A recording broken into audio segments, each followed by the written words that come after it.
Joining me now is Basil Manuel from the National Professional Teachers Organization of South Africa. Basil, thank you so much for your time and a very warm good morning to you. Let's talk about, first of all, the meeting that was meant to occur, I understand, today between the Department of Basic Education's Minister, that's Nji Motshekga, as well as different unions around this issue of the closing of schools. Do we have reasons why this meeting has been cancelled? Good morning first. Thanks for inviting me.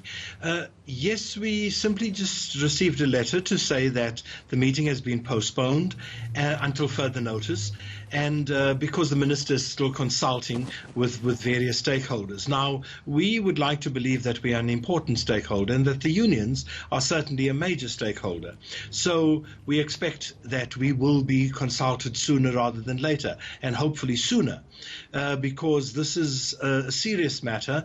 And of course, given our stance, given where we are at now, we believe that it is the best time to be talking. We can't be avoiding one another at this time. Right. And you're calling, for the closure of schools, particularly at this time, because not only are we seeing those confirmed cases spiking up, Basil, but also, I mean, this was confirmed as well by the Health Ministry that the number of confirmed cases is expected to spike for the next 2 months. So you are calling for the closure of schools, particularly for the protection of not only teachers, but pupils as well as other education staff members.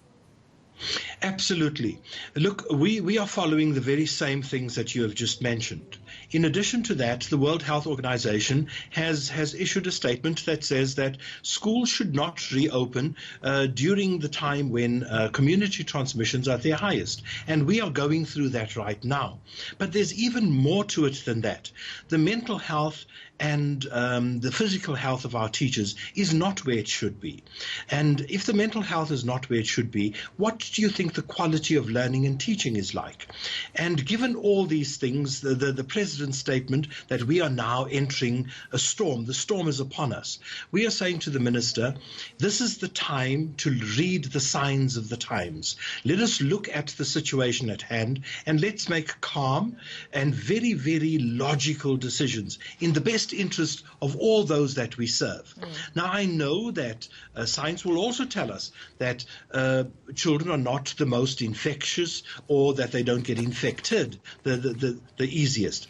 But it is in fact the truth that their parents are at a very different place and that parents are very worried. We are seeing in the level of attendance at schools that is very low in some places, better in others, but in fact not anywhere close to the 98% that have been bandied around. In fact, we believe that it's closer to the 60%, where a school today, a very, very well-known, very high-performing school in Cape Town is saying to me that 20 of its 220 matriculants is at school. And that is a crisis. And that is a reaction to the fears and the anxiety that parents, learners and teachers are facing. So besides the obvious science, we've got to also look at the mental health of our teachers. But also, Basil, if I could just come in there. I mean, parents, learners and teachers are equally concerned about their health as they are about their academic year. So my question to you then is, when you are calling for the closure of schools, is it just the infrastructure that you would like to shut down, or even the academic year? Or are you further proposing that in as much as the school's infrastructure may be closed, perhaps there could be some ways in which pupils can continue learning via e-learning?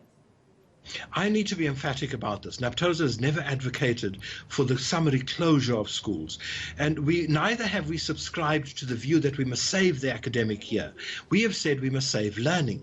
Now, it's a very different concept, because we believe that there are opportunities created in this bad time by this monster of a virus. COVID has created opportunities. The opportunity we see, and this is what we want to put to the Minister, for the junior primary, for the senior primary or the senior phase as well, or the GT phase, is that we need to re-look at how we look at the curriculum, not only for 2020, but 2021 as well. For 2020, we are saying, let's save reading.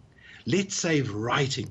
If we get reading, writing, and mathematics right, forget about the content subjects. We will have done more than we have done for the last 10 years. We would have consolidated and managed one of the biggest problems facing education up to now. And even if children should go off for a period of time before we return after the peak, they can still continue with reading. And we are saying to our teachers, we are not calling for a holiday. We are not calling for people not to be doing anything. Besides online learning, which is of course not reaching the target that we wanted to reach, there are other forms as well. And this is where we want teachers to engage, because we can still be preparing workbooks and the like for our children, where there are certain sections of the work that can still be done, particularly when it comes to language and mathematics. Before I let you go then, Mr. Manuel, the Council of Educators is sort of, stating here that they will, of course, pursue legal action against any unions or those who plan to disrupt schooling. Your comment? Remember that the unions, the unions in education have not disrupted education. In fact, we are calling on the minister to meet with us so that we can plan the organized closure of school at this time.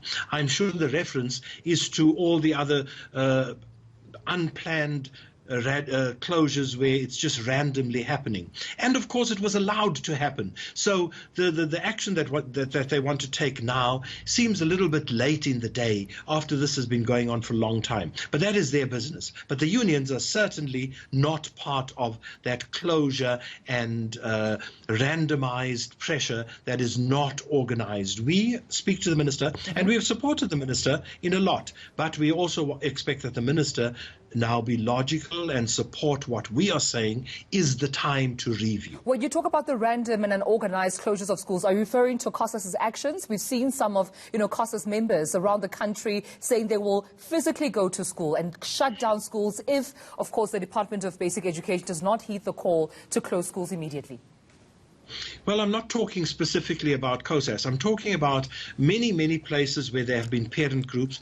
Just yesterday in Mpumalanga, there was some group that I have no idea who they are. They were just putting padlocks on the gates before schools opened to prevent people from accessing the schools. Now, such things can obviously not be tolerated. But that is between the minister and the police and those groups of people. What I'm saying insofar as the educator unions are concerned, and APTOSA in specific, we certainly have not been part of that, and we want to meet the minister to sit around the table and thrash out the things that should happen and should not be happening at this stage. Basil Manuel from APTOSA, thank you so much for this conversation.